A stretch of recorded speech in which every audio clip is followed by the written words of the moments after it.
เมนูการตั้งค่าโทนอะล็อก CT/CSS และโทนดิจิตอล DCS ทั้งการรับและการส่งสัญญาณ การตั้งค่าโทนอะล็อกและโทนดิจิตอล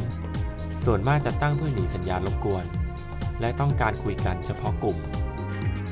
เมื่อตั้งค่าโทนแล้ว เราจะไม่สามารถรับสัญญาณภายนอก หรือช่องสัญญาณหลักได้ ขั้นตอนการเข้าสู่เมนู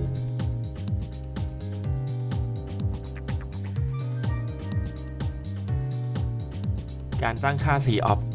คือการตั้งค่าสัญญาณทั้งรับและส่งกดปุ่มเมนู1ครั้งเลือกไปยังเมนูที่17 COFF จากนั้นกดปุ่มเมนู1ครั้งจะปรากฏ OFF กระพริบให้ทำการเลือกโทนความถี่อนาล็อกและหากต้องการใช้งานโทนดิจิตอลให้กดปุ่มฟังก์ชัน1ครั้งหน้าจอจะเปลี่ยนมาเป็นรหัสโทนดิจิตอลจากนั้นเลือกรหัสที่ต้องการและกดปุ่มเมนูอีก1ครั้งเพื่อยืนยันและกดปุ่มฟังก์ชันเพื่อกลับสู่หน้าจอหลักทั้งหมดนี้คือการตั้งค่า COFF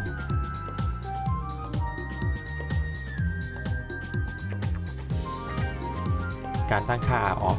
คือการตั้งค่าสัญญาณเพื่อรับอย่างเดียวกดปุ่มเมนู1ครั้งเลือกไปยังเมนูที่18 ROFF จากนั้นกดปุ่มเมนู1ครั้งจะปรากฏ OFF กระพริบให้ทำการเลือกความถี่โทนอนาล็อกและหากต้องการใช้งานโทนดิจิตอลให้กดปุ่มฟังก์ชัน1ครั้งหน้าจอจะเปลี่ยนมาเป็นรหัสโทนดิจิตอลจากนั้นเลือกรหัสที่ต้องการและกดปุ่มเมนู1ครั้งเพื่อยืนยันจากนั้นกดปุ่มฟังก์ชันเพื่อกลับสู่หน้าจอหลักทั้งหมดนี้คือการตั้งค่า ROFF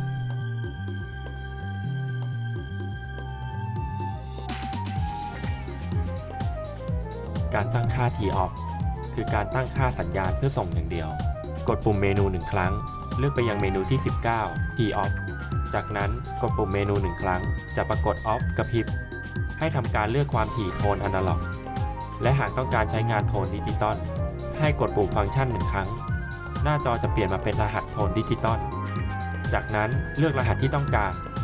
และกดปุ่มเมนู1ครั้งเพื่อยืนยันจากนั้นให้กดปุ่มฟังก์ชันเพื่อกลับสู่หน้าจอหลักและทั้งหมดนี้คือวิธีการตั้งค่าโทนอนาล็อกและโทนดิจิตอลทั้งการรับและส่งสัญญาณ